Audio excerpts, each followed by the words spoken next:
After an incredible 2023 deer season, it was right back to the drawing board to watch my future #1 target buck. Main goal, you might ask?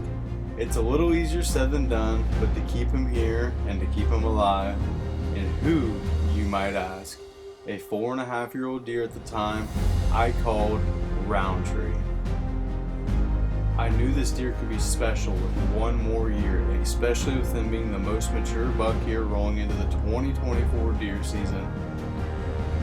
I pulled all my cameras and I did all my homework on this deer specifically. Without a doubt in my mind, I got attached to the fact that I'd have an opportunity to harvest this deer. The only problem, when was he going to come back?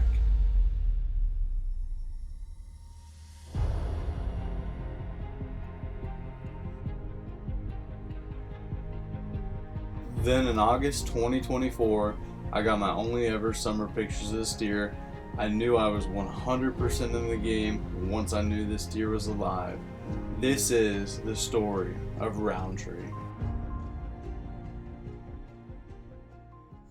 But I'm super excited about this season. I watched this deer all year last year. Had 0 velvet pictures of him in 2023. But he moved on me in mid-October, lived on me all year. This year I got 1 series of velvet pictures of him, and then I'm hoping that he moves back this way mid-October like he did last year. But I went back and looked through all my cameras, all my SD cards, everything that I had, and I got a whole album that I studied, and this deer came from the east coming this way 85-90% of the time that he came onto me and lived on me. So this is how I'm going to kill this deer. So I'm going to split the ridge basically to where I can shoot up to where I feed and have a mock scrape up here, and then I can shoot down to the creek bottom and shoot my community scrape down here.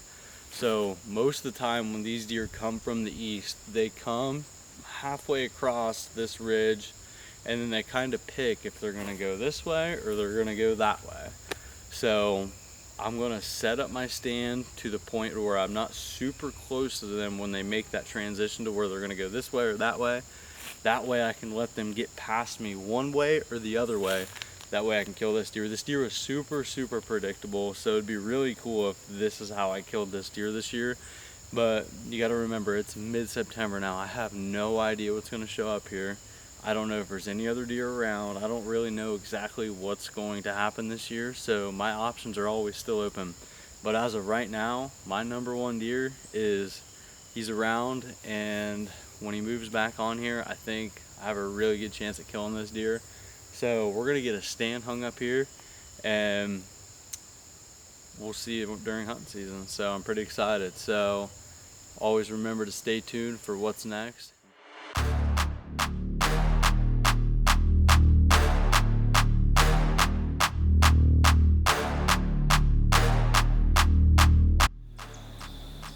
What's going on, guys? It is my first official sit of the 2024 season. I'm pretty excited. So we're in here after a deer I call Roundtree. He's my #1 target. That's why we hung this tree stand right here.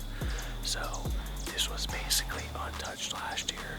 So he's been in here all year last year. He kind of disappeared in the summertime. He does in the summer here. So I was waiting for him to come back, and he did just that. So he's been reading the script. He's been doing exactly what he did last year. It just, I figured it would be a little bit tougher to get him to daylight. So with this cold front coming through, he almost broke daylight last night. So we're gonna sneak in here, get a quick hunt in, and see if he can break daylight and walk through this creek bottom and see if he gives me a shot. So we'll see what happens. So stay tuned.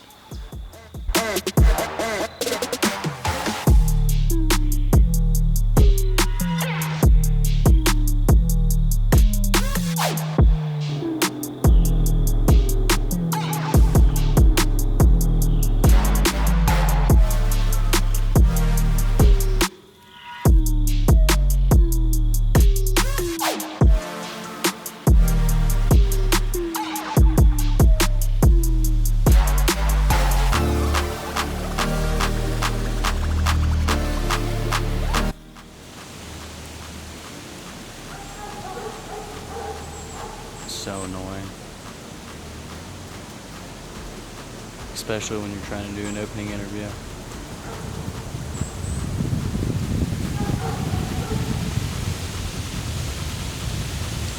Alright guys, it is October 29th. We got in here pretty early. It is 3:20 right now. So last night Roundtree came down here and hit this scrape at 7 o'clock. This is the scrape he always hit last year.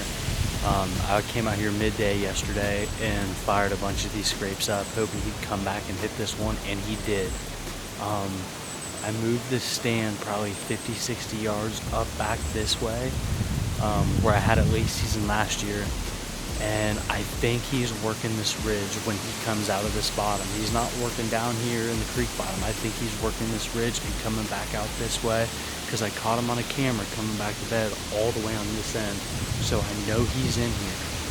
I just gotta hope he comes through this little funnel right here and works up this way. So should be a good hunt. It's super warm out. It's like 75 degrees.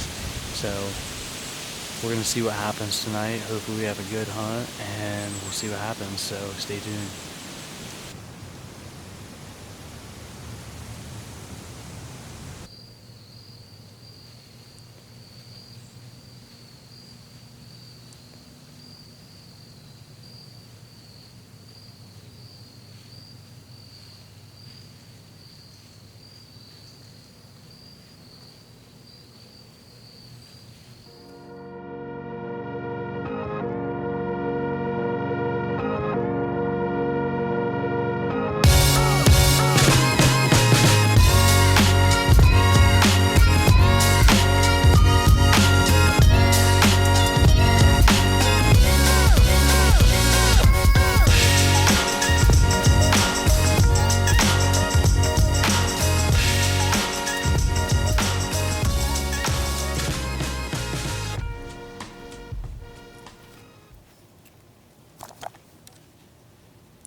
Alright guys, so just made it back to the truck.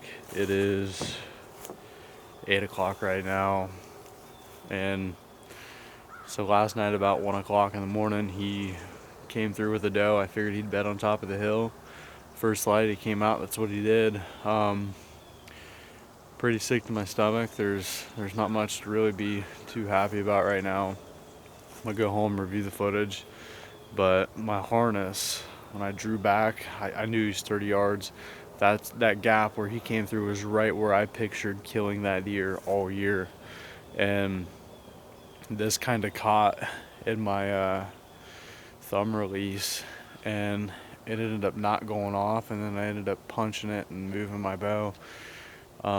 Super lucky, super fortunate that I hit that deer, but I would have rather missed that deer if I didn't hit him where I did. I'm almost 100% positive he's dead. Arrow's bloody, good blood trail. I heard him crash, but we're gonna wait for the troops to get here. But awesome morning, beautiful morning. Super lucky, super fortunate for this to come together for me. I work so hard for this stuff, man, but I don't really deserve this moment when it comes. So for me to get lucky like that and to harvest a deer like that is just, it's unbelievable. So stay tuned. We'll see you when we get back out here. Oh yeah. Yeah, you white skin. Yeah. He's just up there, but back up there.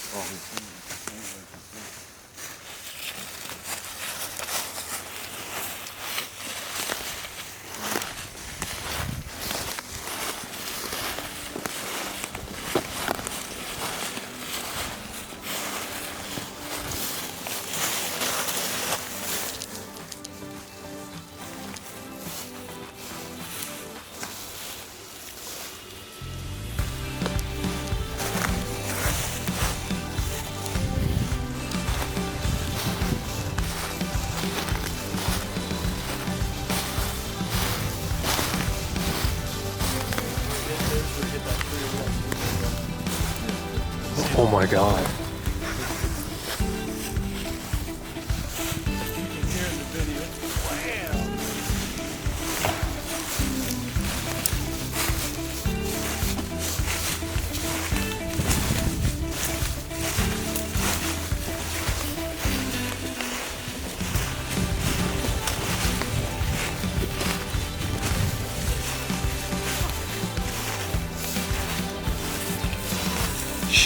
Ooh.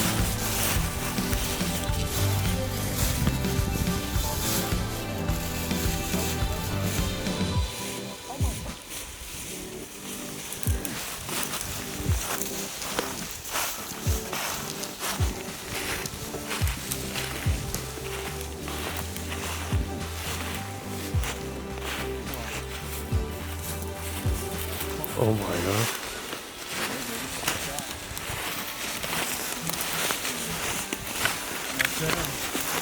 That's where he was rolling around.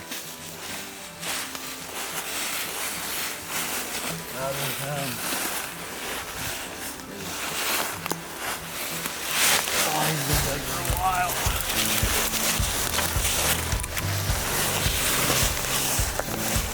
Oh yeah. Look at that.